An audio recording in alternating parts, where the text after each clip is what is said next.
Canastota, New York, and we're getting ready for our first fight of the evening. It's a 4-rounder, so let's get the introduction of the fighters from Ron Scott Stevens, the ring announcer.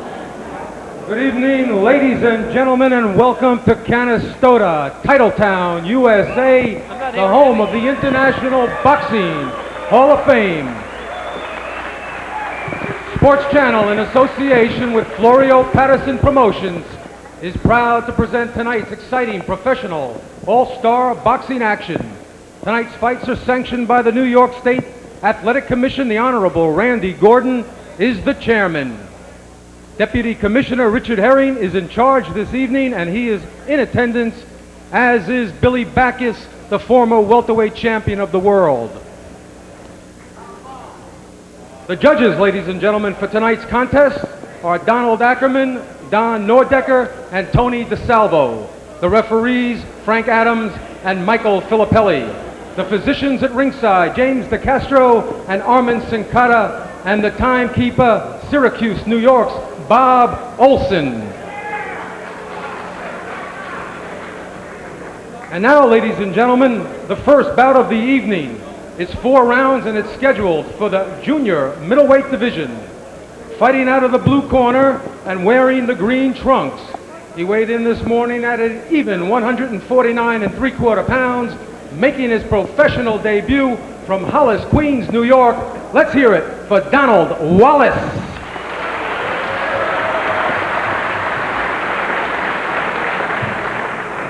And ladies and gentlemen, fighting out of the red corner, wearing the gold and black trunks, he weighed in this morning at 150 pounds. He too is making his professional debut. Let's have a warm welcome for Syracuse's Marnix Stamps.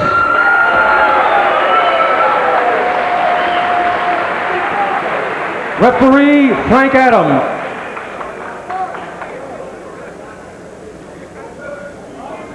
Instructions in the dressing room before the fight. I want a good, clean fight. I want no holding and hitting, and when I tell you to break, you take 1 step backwards. Shake hands now, and good luck to both of you. We are set in the right corner, wearing those green trunks, Donald Wallace, and we take a look right here at Marnix Stamps, 150 pounds, born in Milwaukee, his pro debut, an amateur record of 14-2. The interesting sidebar to this one, though, Michael, is the youngster in the right corner wearing the green trunks, Donald Wallace, who was a member of the New York State Corrections, New York City Corrections Department, as an officer on Rikers Island. He has given it up, and that's a pretty darn good paying civil service job, to devote himself to boxing. Right, his handler Bob Jackson saying that he wants to be fully committed to boxing, so he gave up that job, and a pretty good paying job, as you note. Now you see that Wallace is a southpaw, that left-handed style. I wonder if Stamps is going to have problems with that. Well, Stamps started going to the body right off the bat, and Wallace looks like he's pushing his punches, not stabbing them. Of course, the inexperience. He did have a pretty good amateur career, 72 fights. He was born in London, raised in London, came to the United States in 1977. Although this is Stamps' pro debut, we might note he claims three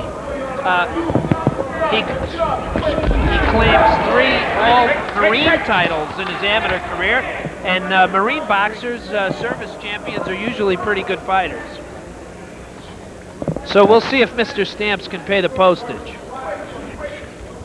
I'll forget you said that.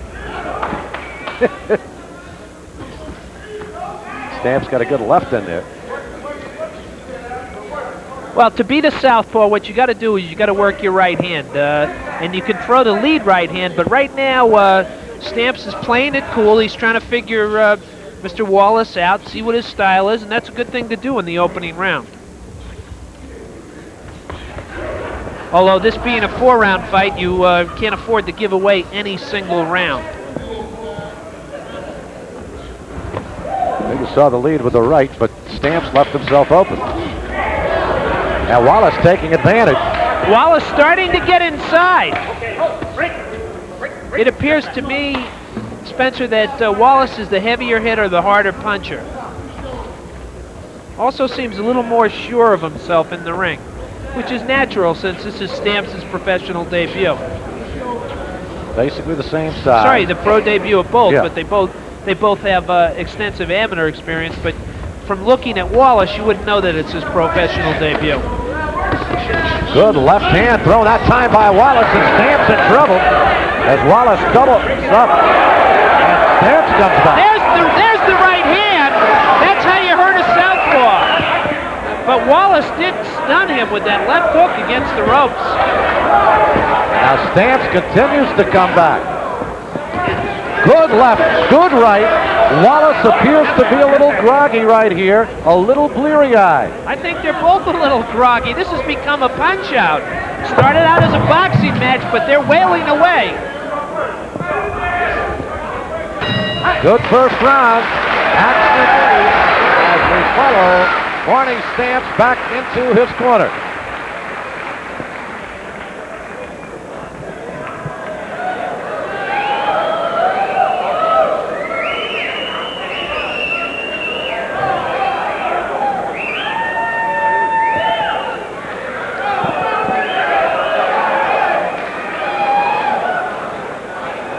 Well, in the corner, we can't exactly hear what they're telling Stamps, but I think they're telling him not to rush his punches, not to panic. He was doing well in the earlier portion of the first round, Spencer, boxing. But when he started to trade punches, he got the worst of it. I think there's no doubt that Donald Wallace is the heavier puncher, and I think Stamps should go back to, I think that's what they're telling him in the corner now, telling him to box. Set up the right hand, work off the jab. His most effective punch that round was that right hand. But yet, after he took that shelling from Wallace, he was able to come back himself and inflict quite a bit of damage, perhaps even a little bit more, Mike. Well, this appears to be an evenly matched bout. I gave, unofficially, of course, I gave the edge in the first round 10-9 to Mr. Wallace, but it was close. He did hurt Stamps, but Stamps came back. And the fist fight continues. Good left and right combinations. Stamps has very quick hands. And a big right hand. Another big right hand. The problem with Stamps, Spencer, he's off balance when he throws these punches. Watch his feet. He is really off balance, and if he gets hit a good shot, he's liable to go down. You mentioned the 10-9 scoring, the New York State rules, 10-point must system. And there is a cut below the right eye of Donald Wallace, and it is bleeding profusely, fortunately below and not over the eye. Well, if he makes it back to the corner, Bob Jackson will take care of that cut. It is under the eye, as you point out. But these guys are trading heavy leather. Heavy leather indeed. And we're just in round 2. This is scheduled 4-rounder. It often happens, Spencer, in professional debut, and they're both rookies. Guys are anxious to get that first victory, and sometimes they go a little wild, a little crazy. You know what I've been impressed with Stamps, despite being his first fight, he goes to the body. He knows to set up the body. Well, I think Wallace has definitely hit him with some solid shots, and he's come back. Right now, his confidence has to be growing. He's got Wallace bleeding.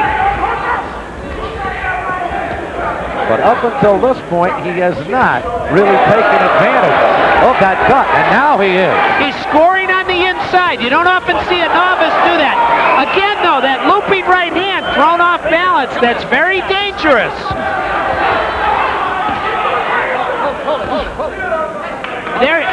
They're head-to-head. You can see that nasty gash now. That's under the right eye of Donald Wallace. Under a minute remaining in this round. And it has been another good one.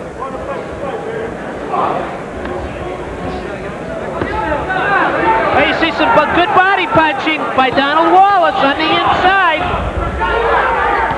Oh! And a good left in Wallace. A booming left hook by Wallace. Another one.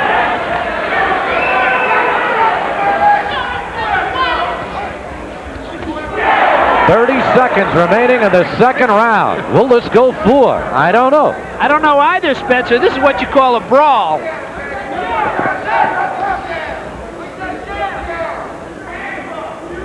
They've thrown the boxing out the window, and they're just punching toe-to-toe. As the second round winds down.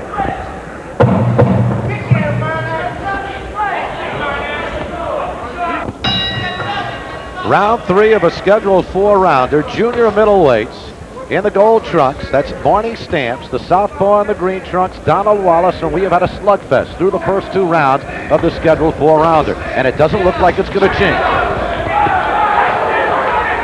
These guys are going at it the way they did the first 2 rounds. And I tell you, Marnix Stamps, I think his corner told him, I think they believe what I believe, that he's behind. I have gave the first 2 rounds to Wallace by a point each in a 4-round fight. That's a big deal. And I think Stamps was anxious to go. It would mean that Marnix Stamps would have to win these next 2 rounds and win one of them by a rather decisive margin. Of course, we've been surprised by the judges many times before. And one of the problems when you have a 4-round fight like this, you often wind up with a draw, and that's satisfying to no one. Bob Jackson in Wallace's corner did a patch job on that cut under the right eye of Donald Wallace, and that hasn't been a factor, although I think it is bleeding again. Well, Stamps is in trouble right now because Wallace is carrying the fight to him completely, and Stamps looks like he is in serious trouble here. Well, referee Frankie Adams getting between them at a crucial point there. Stamps appears very tired. He came out very fresh at the top of the round. Midway through this 3rd round, Stamps and Wallace, is hurt. He's hurt. Wallace is taking control here. At this point, it does not look like Stamps is going to make it out of this round. I'm not sure, Spencer. Shot for shot, he cannot stand there with Wallace. Lost his mouthpiece. Again, that's a New York rule. Some other states don't have it. It's a precautionary thing to protect the mouth of the boxer. No, Frank put it in the wrong way. Well, he had a 50-50 shot, Spencer. He put it in upside down. Stamps coming back with some body punching, though, so he's showing some signs of rallying. Well, it was a break, I think, for Stamps that Wallace lost his mouthpiece. Yeah. It gave him a breather. Absolutely. He was able to catch a win.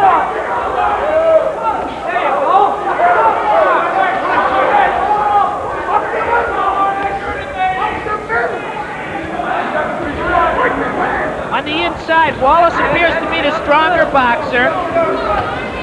Got a good right in there and another left. You see the southpaw Wallace. He moves in nicely behind that right jab. Again, Oh, he's in trouble. Stamps throws punches and then looks down at the canvas. He's very unorthodox. Bob Jackson in the corner of Wallace wants him to come up with a right uppercut now.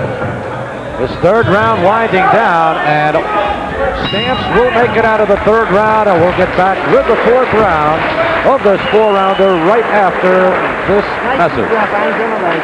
The action hot and heavy in this preliminary, this 4-rounder between Marnix Stamps on the left, and in the right near corner, Donald Wallace. Wallace seemingly with the advantage, and Stamps is going to need a knockout in this round.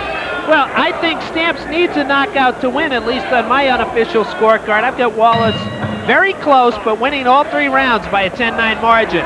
30-27 going into this round, and Donald Wallace comes out like he's the man behind. He's looking for a kill right off the bat. As you mentioned, they did a good job on Wallace's eye in the corner.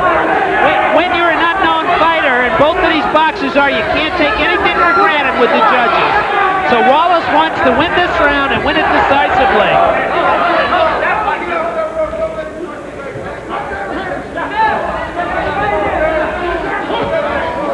I don't know what they told Marnix Stamps in the corner, Spencer, but he's got to step up his attack. At this point, I think fatigue is standing in the way of any attempt at stepping it up. Now, despite the torrid pace, and it has been since the second half of the first round, there's no way a fighter should be exhausted in the 4th round of a fight. There you see the countering right hand by Stamps. That was a good punch. Stamps is 21 years old. Oh, and he hit him a shot on the break. And he's getting a lecture from referee Frankie Adams. And he could lose a point on that, too. Well, that was the first time, so he'll get away with that one.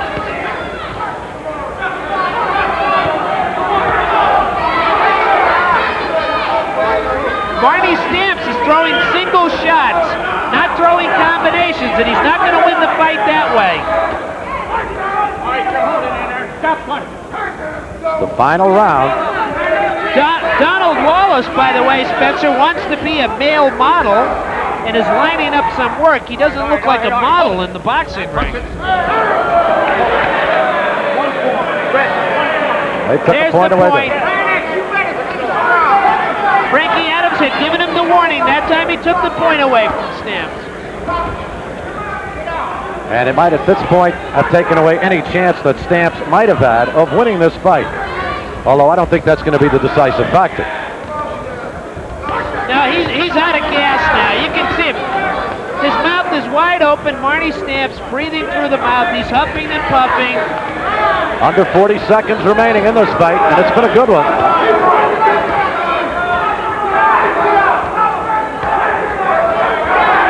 Blood in the mouth of Marty Stamps. That may be a problem. He's having trouble breathing, I think, Spencer. And he is gassed. He is out on his feet. And Wallace continues to attack. 24-year-old Donald Wallace, who gave up his career as a corrections officer in the New York City Corrections Department to devote his time full-time to boxing. Well, this is a strong finish by Donald Wallace, and it could be an impressive victory for him. But I wouldn't... Well, Donald Wallace thinks he has it. We'll take a break, come back with the decision of our first battle of the night right after this as Friday night at the fights will continue. We are back here in Cottesloe, New York, the home of the International Boxing Hall of Fame. Our first fight is history. The cards are being handed to ring announcer Ron Scott Stevens, and we'll have a decision on this fight between Marty Stamps and this gentleman over here, Donald Wallace, who moves back to his corner. And we are ready for the decision. Let's go up into the ring, and Ron Scott Stevens. All right, ladies and gentlemen, we have a unanimous decision. Judge Don Ackerman scores the fight 39-37. Judge Don Nordecker scores it 39-36.